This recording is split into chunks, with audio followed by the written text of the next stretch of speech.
हिमाचल किसान सभा की मंडी जिला कमेटी ने जमीन व मकानों से बेदखली पर उच्च न्यायालय के आदेश पर लगी सुप्रीम कोर्ट की रोक को लागू करने के बारे के बजाय जिला में किसानों को बेदखली के नोटिस देने की कड़े शब्दों में निंदा की है। इस संबंध में आज मंडी में किसानों का जिला स्तरीय किसान सभा ने उपायुक्त को ज्ञापन दिया और बताया कि सुप्रीम कोर्ट के आदेश के बाद भी दिसंबर महीने में 200 से ज्यादा नोटिस जारी किए गए हैं, जो कि सरासर गलत है। दरअसल हिमाचल प्रदेश भू राजस्व कानून की धारा 163A को निरस्त करने के बारे तथा कब्जों को हटाने के बारे प्रदेश उच्च न्यायालय का जो फैसला 5 अगस्त 2025 को आया था, उस पर माननीय सर्वोच्च न्यायालय ने रोक लगा दी है। उच्च न्यायालय के फैसले पर स्थगनादेश देते हुए सर्वोच्च न्यायालय ने अगले आदेश तक यथास्थिति बनाए रखने के आदेश भी जारी किए हैं। सर्वोच्च न्यायालय ने राज्य सरकार को भी हिदायत दी है कि प्रदेश सरकार भूमि नियमितीकरण को लेकर कोई नीति बनाकर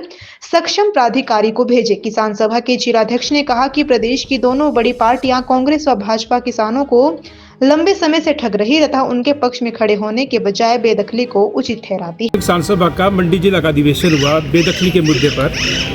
और अभी हमारे एक डेलीगेशन जो है माननीय जिलाधीश महोदय से मिला और हमने एक ज्ञापन दिया है। और इस संदर्भ में कि अभी माननीय सुप्रीम कोर्ट का एक स्टे ऑर्डर आया है, और वो ऑर्डर आया है जो 5 अगस्त 2025 को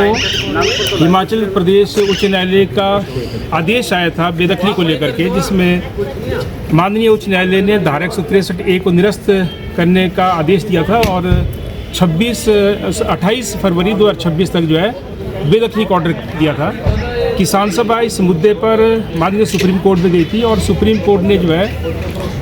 स्थगनादेश दिया है, स्टे लगाया है हाई कोर्ट के आदेश पर। और साथ में जो है माननीय सुप्रीम कोर्ट ने हिमाचल सरकार को हिदायत दिया है कि इस पर जो है कोई नीति बनाई जाए नियमितीकरण को लेकर के, और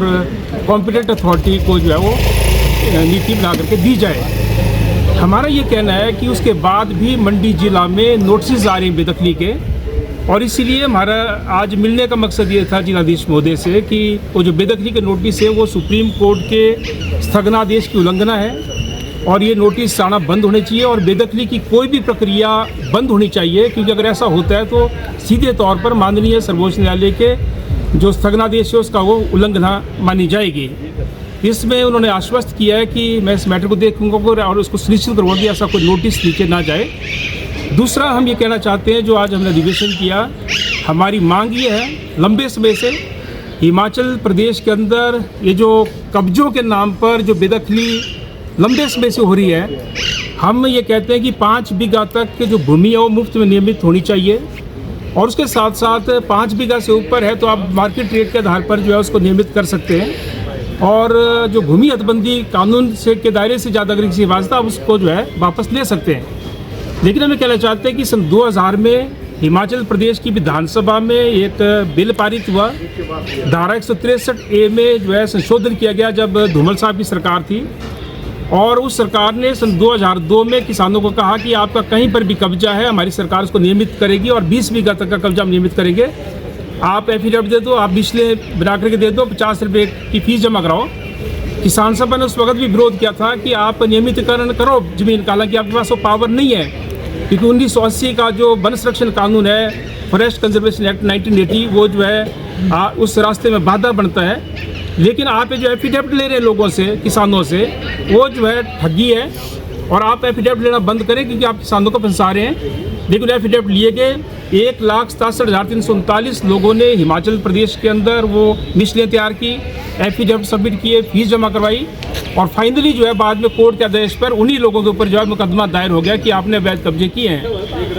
हमारा ये कहना है कि 1980 से पहले ये नियमितीकरण होता था, लेकिन 1980 का वन संरक्षण कानून जो बना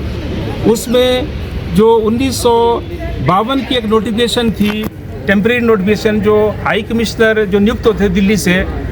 उनकी वो था कि all waste and barren land should be considered as forest land, उसको भी 1980 के कानून में जो है समाहित कर दिया था, जिस कारण से ये सारी दिक्कतें आई हैं। तो हम दो मांगे कर रहे हैं, एक तो राज्य सरकार से मांग कर रहे हैं कि जो माननीय सुप्रीम कोर्ट का भी आदेश है कि आप इसके ऊपर नीति बनाएं और कॉम्पिटेंट अथॉरिटी के समक्ष उसको रखें। दूसरी मांग हमारी केंद्र सरकार से है कि हिमाचल के साथ भेदभाव बंद किया जाए, हिमाचल की जो वन भूमि है उसको हिमाचल के हवाले किया जाए, ताकि आपदा के दौरान जो लोग प्रभावित होते हैं, जिनकी ज़मीन जा रही है, उनको ज़मीन दी जा सके। जो लोग पुश्तों से रह रहे हैं, जिनके मकान जो है बाप दादा परदादा को टाइम से बने हुए हैं, उनके मकानों को ना तोड़ा जाए, उसका नियमितीकरण होना चाहिए। ज़मीन से, खेत से, खलिहान से, बाग बगीचे से कोई बेदखली नहीं होनी चाहिए। और यही हम जो है चेताने आए थे कि अगर ये उल्लंघन रहती अगर सुप्रीम कोर्ट के आदेश की भी, तो हम जो है इस मुद्दे को जो है सड़कों पर लेकर जाएंगे, आंदोलन को तेज करेंगे।